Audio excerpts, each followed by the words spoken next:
My name is Nigel Wade, and I'm a poet.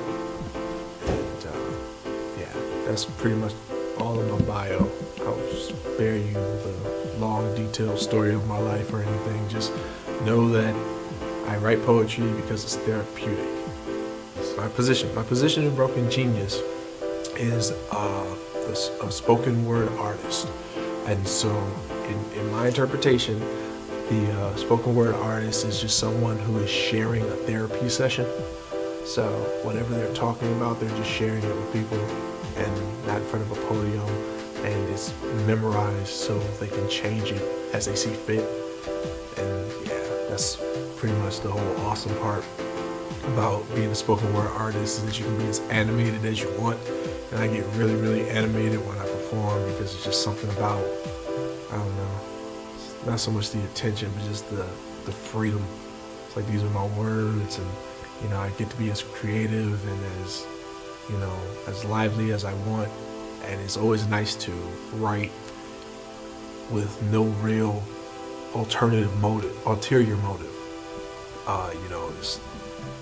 You write based on the topic, or like when they're like, okay, write on this topic, you feel restricted. It's like, oh, I have to write about that topic. And when someone gives you a photo, they're like, now write something. You can write about anything in that photo. The real cool thing about this entire project is that it's putting three different creative mediums together, right? And everybody's, for the most part, people are just used to it being one type. Like, if you go to see someone's collection of photography, like at a gallery, that's it. And it's like, most people aren't familiar with photography, styles of photography, history of photography. And then, you go to a poetry reading, and most people are like, well, I'm not exactly into hearing poetry, or I like the more classical poems and, the way poetry is supposed to be performed, and, traditional writing habits and air quotations. But, and then there's, just music, and just music with no lyrics. And I'm a big fan of listening to instrumentals and jazz records, and just things that don't have words to them. Because as soon as you put words to them, that's what the music is. It already gives it its own. It restricts them. It's like giving them a word. Write on this topic. You put words on it, and then the music has to be about that topic. So anytime you hear that song, you will associate it with that topic. With this project, it's taking all three creative forms, and they're just playing it all at once, and they fit. You could listen to each one individually, and it'll be about whatever you interpret it as. The poems themselves aren't, this is the poem, this is what you will take from it, this is what you will digest from it, and this is how you will always remember this poem. Everybody's going to hear the poem and hear something different. There's always going to be a line that sticks out to someone else based on their history, based on their life experiences, based on what they feel is being conveyed, just even from the inflection in the person's voice. The music will add to the mood. Maybe they'll turn out the poetry completely because they're not into poetry or not into spoken word performance art, but there's something about that music. Something about it that's calming to their soul, or it's energizing to their soul, or it's like, it's something. It's an emotional connection. And then most people are visual learners, or just they take in the majority of all information visually. Well, duh. But with the photos, just when I was shown the collection, like, okay, these are all the photos that you could pick from. It was just looking at each one. Nothing was the same. It was like, okay, he kept shooting the same angle or the same style or the same subject matter over and over and over again. And I don't know anything about photography at all, but it was just like every photo had a story built into it. And then as I continued to look, or as things were shown to me in the picture, it opened up more of what the photo itself was meant, air quotes.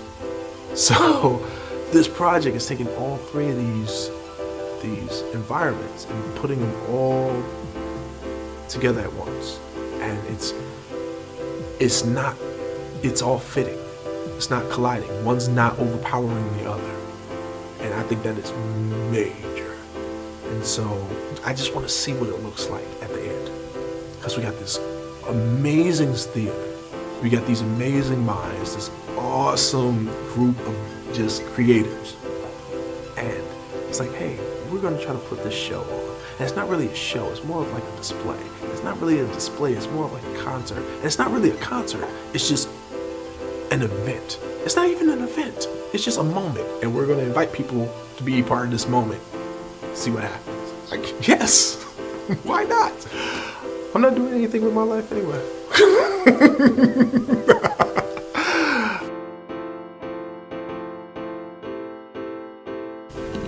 Dan Vaughn told me one time, he goes, if you look at geniuses, there's always something wrong with them.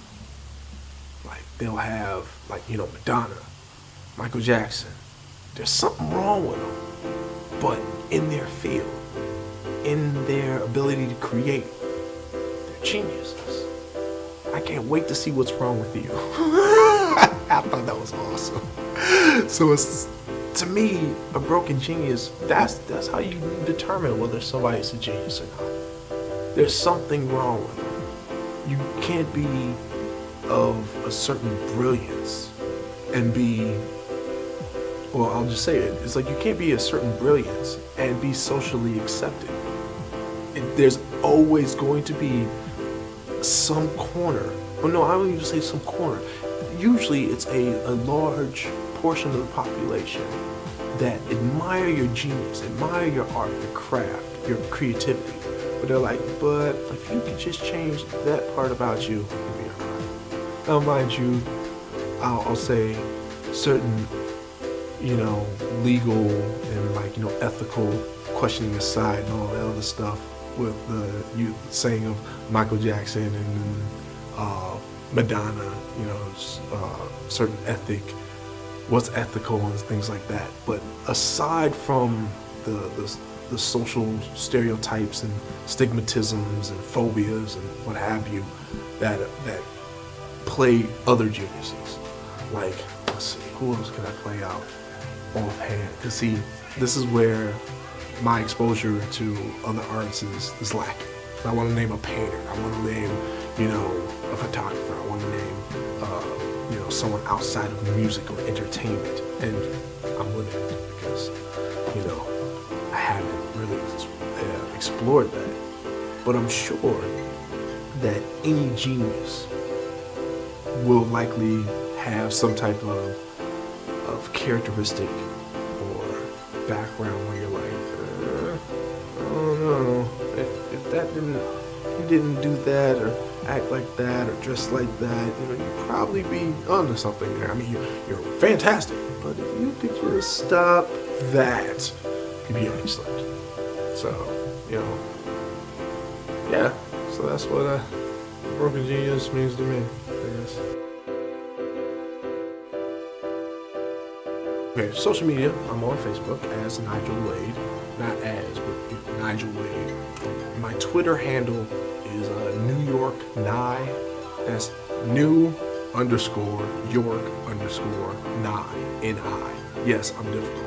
I didn't start using Twitter until I went to New York, and I was like, yeah, I'm in Milwaukee now, so that's a whole nother story for a whole nother time. Last words, it's been real.